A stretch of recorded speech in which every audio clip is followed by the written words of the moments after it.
Lord be with you. And with your spirit. A reading from the Holy Gospel according to Luke. Glory to you, Lord. An argument started between the disciples about which of them was the greatest. Jesus knew what thoughts were going through their minds, and he took a little child and set him by his side, and then said to them, "Anyone who welcomes this little child in my name welcomes me, and anyone who welcomes me welcomes the one who sent me. For the least among you all, that is the one who is great." John spoke up. "Master," he said, "we saw a man casting out devils in your name, and because he is not with us, we tried to stop him." But Jesus said to him, "You must not stop him. Anyone who is not against you is for you." The Gospel of the Lord. Praise to you, Lord Jesus Christ.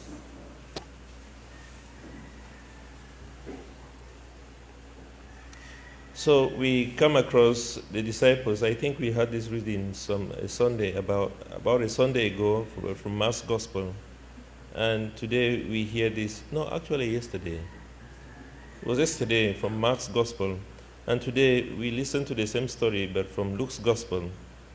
In the Decalogue, that is the commandments that Jesus gave to Moses, one of the most strictest, that was the most strict of all the commandments, and that was taken as very, very seriously, was the sin of idolatry,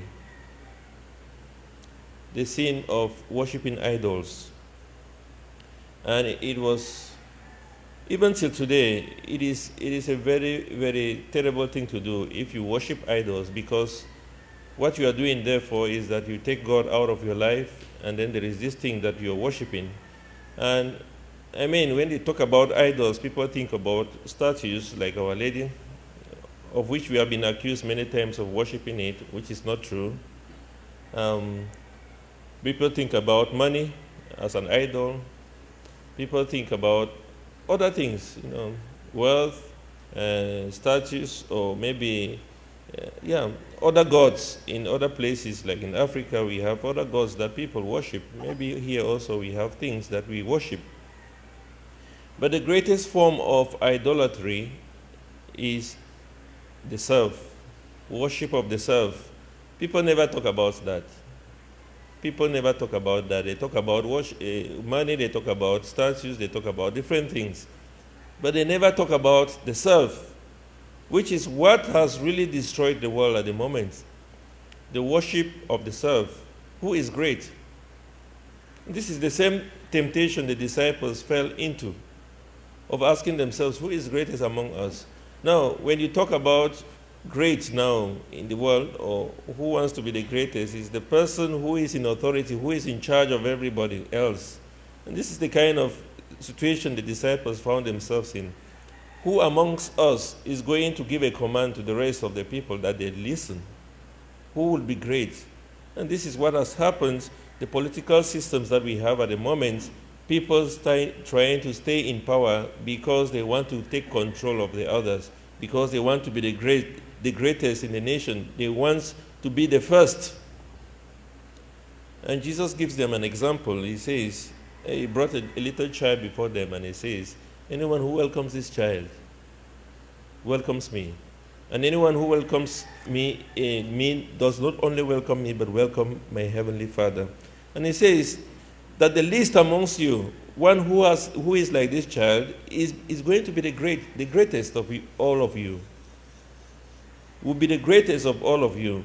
Now, if you find little children, the age of 2, and they meet each other, they just have a common fun. They don't see barriers of wealth, barriers of poverty, barriers of race, and all those things.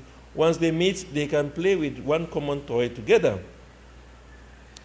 It is only when their parents come, then they begin to pick them up from different places and begin to put in them the fact that they come from different families, or that we are richer than that other family, or that this family is from this tribe and this one is not from this tribe, or that these people are this race and these ones are not this race, and the child grows up because of what they are taught by the parents. But originally, children do not know that.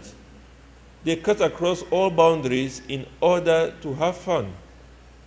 If they come across their peers who are, maybe they are poor or rich or whatever, they do not think about that. They know that they have just found a fellow mate, a fellow playmate whom they can play with.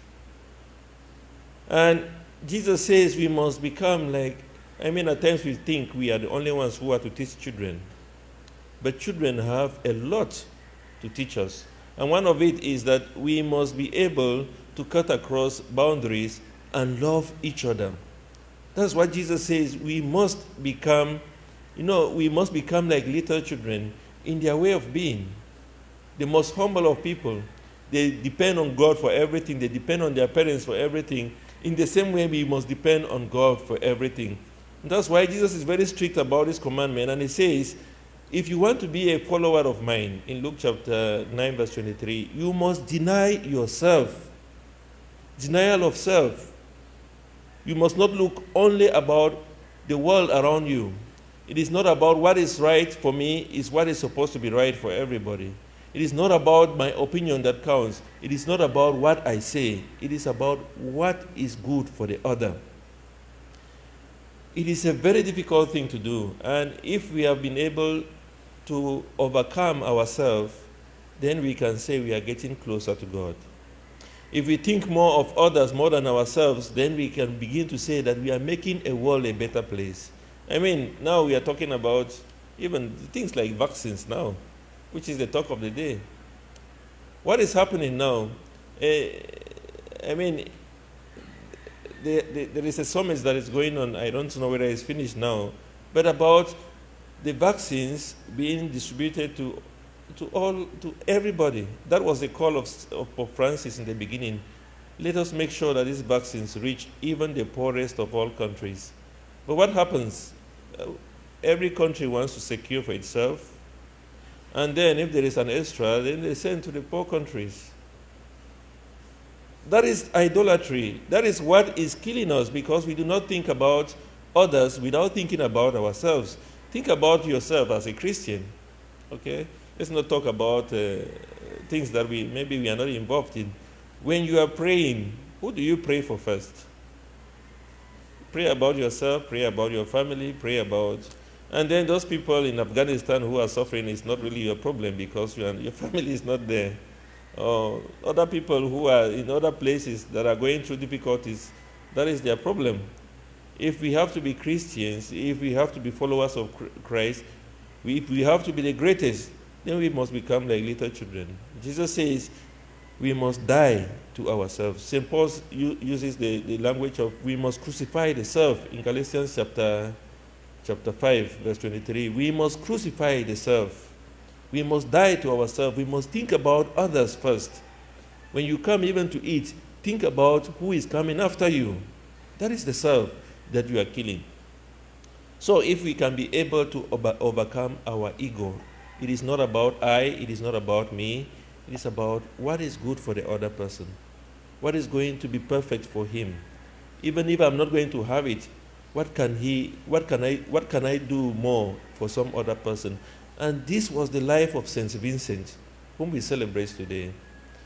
We can say he's an apostle to the poor. He thought he was the greatest person who gave out everything for the poor, and that is why we have communities or societies today dedicated to Saint Vincent the poor, whose charism is to give out to the poor. He gave out everything, everything. And Jesus taught us that when he gave out his life for our sake. And he said we must be able to die for each other. We must be able to sacrifice for each other. There is no greater love than to lay down our lives for the sake of others. So let us ask the intercession of Saint Vincent de Paul that we may truly die to ourselves and to keep away from idolatry, which is the worship of the self.